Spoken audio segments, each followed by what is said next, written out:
Alexis Bach, here with another edition of NAMI Cares, and today we're going to be discussing anxiety. And with me, I have my friend and the president of NAMI Kane County North, Lori Husky. Good morning. Good morning. Today, we're going to be talking about anxiety, and it is such a huge subject, but I guess we'll just kind of start with some of the basics. Before we get going today, we do have a disclaimer that Lori and I are not doctors, nor do we play one on TV.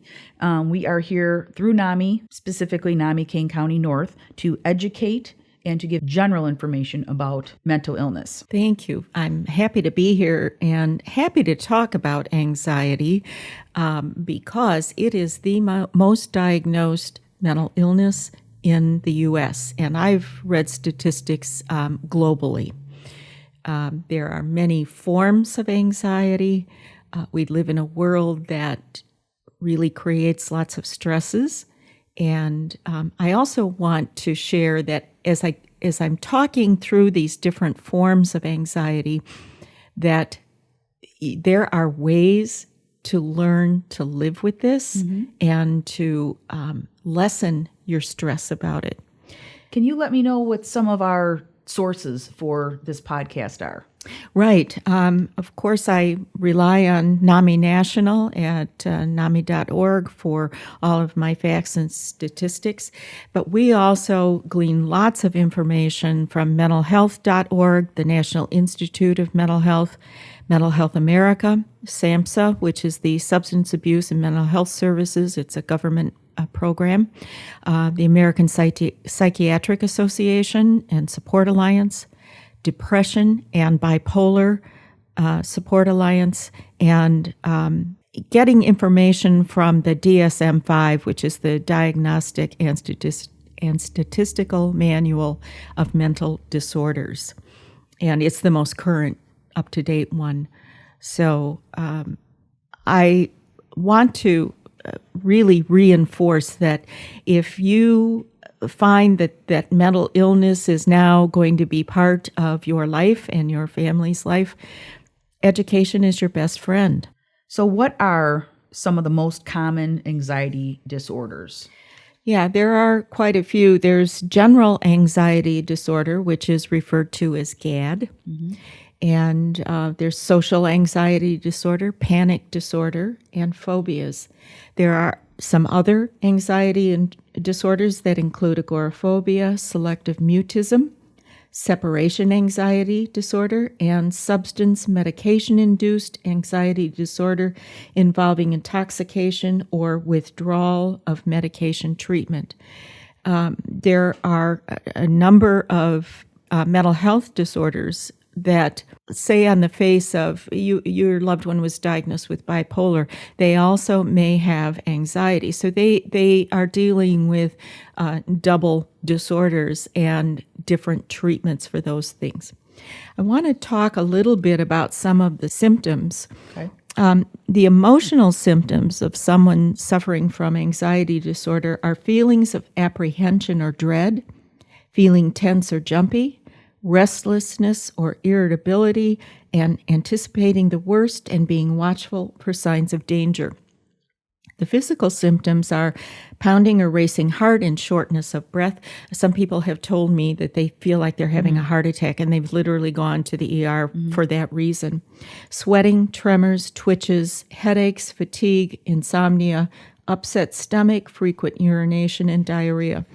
And those are the physical symptoms that often bring somebody to getting a diagnosis. The emotional things people will stay quiet about, but once they start feeling physically ill, they'll seek some help. How are anxiety disorders diagnosed? Well, there are a lot of symptoms that can be easily confused with other medical conditions like heart disease or hypothyroidism.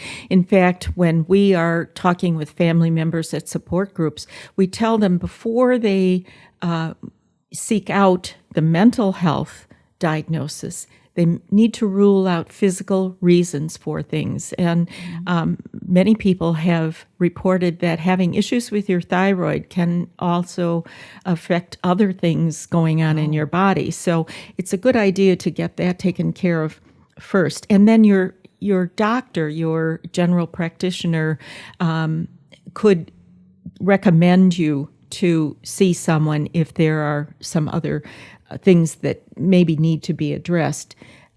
It's a comprehensive treatment, and it doesn't always include medication. And that's good news for lots of people. There are treatments like psychotherapy, complementary health approaches. Make sure you're getting enough exercise, you're eating correctly, you're being social, because as human beings, we need that sociability. But for people with anxiety disorder, they may not want to go out because of their fear of being around crowds. Someone I love has anxiety disorder, and we first just really discovered it when she was in high school. We got a call that they thought perhaps there was something wrong with her hearing. So we went and got that tested. And it turned out her hearing was fine. She was having a panic attack, usually related to pre-test or if she had to get up and speak in front of the class or something. And she really went into this tunnel vision of trying to zone out and calm her own self. And so when she was doing that, every energy she had went into that. And so she wasn't hearing what was going on in the room or if people were talking to her until she was able to calm herself. It sounds like stress plays a huge factor in anxiety. Can you kind of elaborate on stress and anxiety? Stress absolutely plays a part. And untreated, we can get triggered by things that we consider stressful, whether it's speaking in public, whether it's going to a party, whatever it is. And there are so many ways that are not, that do not include medications. You have to learn what your triggers are. You have to learn ways to calm yourself, to be in the moment, to not allow those triggers to take control. And that's done with professional help. It sounds like stress is a huge factor with people who suffer from anxiety. Can you give me some examples that would help with anxiety, maybe some treatment methods or self-soothing, calming methods? Absolutely. And those that you just referenced are really the most important. We need to take charge of our own health. And there are methods that you can be taught by a professional, such as cognitive behavioral therapy. This is talk therapy that helps us focus on our reactions to things. There's a difference between reactions and responses. And reactions are a pretty normal knee-jerk response to something. To actually respond to something is to be a little more thoughtful about what you want to say, what you want to feel. And so working with a professional, you can learn how to respond to your triggers rather than react to your triggers. There's also exposure response therapy, which has to be done with a professional. There's dialectical behavioral therapy, which has been very useful for people who have PTSD. And the point of that is to work with a professional, work through the trauma that is causing your stress, and come out the other side with tools to help you be stronger and healthier and still exist in this world.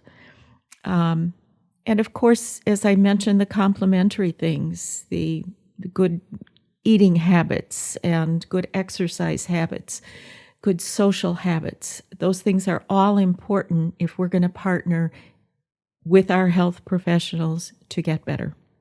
So where can I learn more I need to learn more about anxiety or a specific disorder or treatment options. Where can I go? You could go to NAMI.org. You can go to the National Institute of Mental Health. They have lots and lots of information there. Mental Health America, Depression and Bipolar Support Alliance is very trusted resource.